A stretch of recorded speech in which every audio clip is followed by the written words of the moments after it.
नमस्कार प्यारे बच्चों, स्वागत है आपका हिंदी के सर की कक्षा में। आज हम चर्चा करेंगे आपकी हिंदी की कार्यपत्रिका 11 के बारे में। पाठ का नाम है चिट्ठियों की अनूठी दुनिया।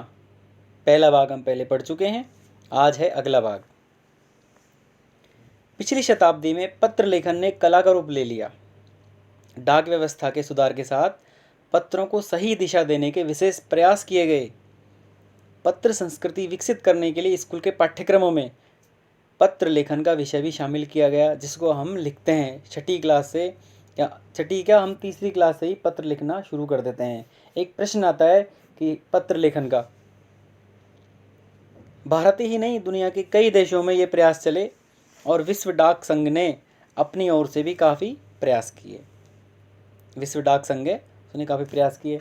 विश्व डाक संघ की ओर से 16 वर्ष से कम आयु वर्ग के बच्चों के लिए पत्र लेखन प्रतियोगिताएं आयोजित की गई और उनका सिलसिला 1972 से शुरू किया और उनमें पुरस्कार भी दिए जाते हैं ताकि बच्चे पत्र लिखना सीखें।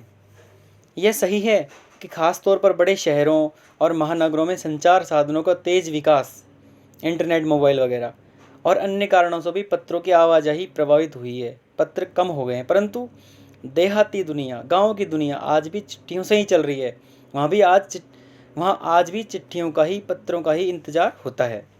फैक्स, ईमेल, टेलीफोन, मोबाइल, इन्होंने चिट्ठियों की तेज़ी को रोका है, परंतु व्यापारिक डाक की संख्या लगातार बढ़ रही है। जो व्यापारिक डाक होती है, जो व्यापारिक पत्र लिखे जाते हैं, वो उनकी संख्या लगातार बढ़ रही है। जहाँ तक पत्रों का सवाल है, अगर आप बारीकी से उसकी तह में जाएँ तो आपको ऐसा कोई नहीं मिलेगा जिसने कभी किसी को पत्र ना लिखा हो या ना लिखाया हो, या जिसने इंतज़ार ना किया हो पत्र का बेसब्री से। हमारे सैनिक तो पत्रों का जिस उत्सुकता से इंतजार करते हैं उसको कोई मिसाल ही नहीं है।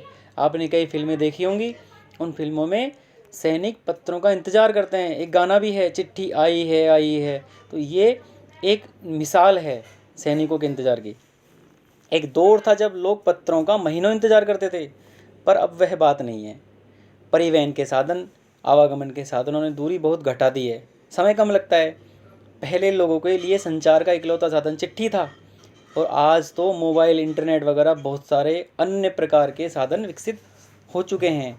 बच्चों, ये तो हुआ पत्रों के बारे में जानकारी। अब देखते हैं एक बार इसके शब्दार्थ। शताब्दी का अर्थ होता है 100 वर्ष, 100 साल का समय। प्रयास अर्थात कोशिश। संस्कृति का मतलब परंपरा। विकसित यानी बढ़ावा, विकास होना। आवाजाही अर्थात आना जाना। देहाती अर्थात गाँव की दुनिया, ग्रामीण। तह मतलब गहराई। मिसाल मतलब उदाहरण। परिवहन मतलब यातायात, आवागमन। देखते हैं प्रश्नों को।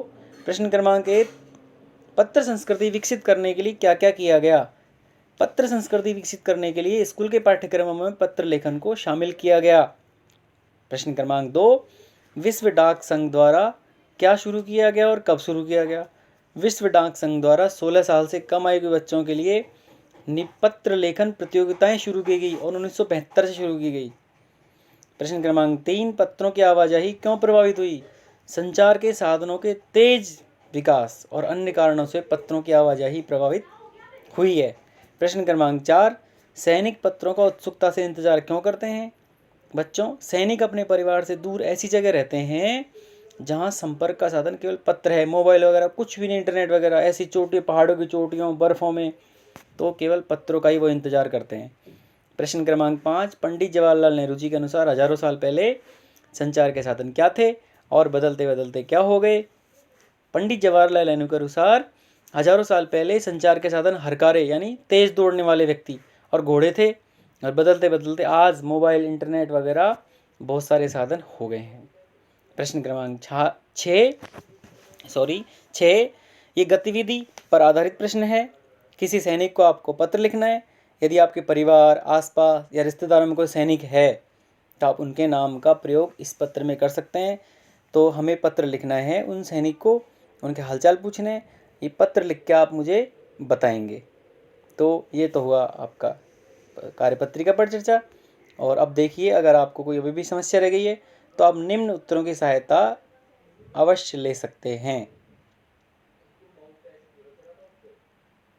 और बच्चों, अगर आपको अगली कार्यपत्रिका शीघ्रता से चाहिए तो आप चैनल को सब्सक्राइब कर सकते हैं। मिलते हैं अगली कार्यपत्रिका में। तब तक के लिए नमस्कार।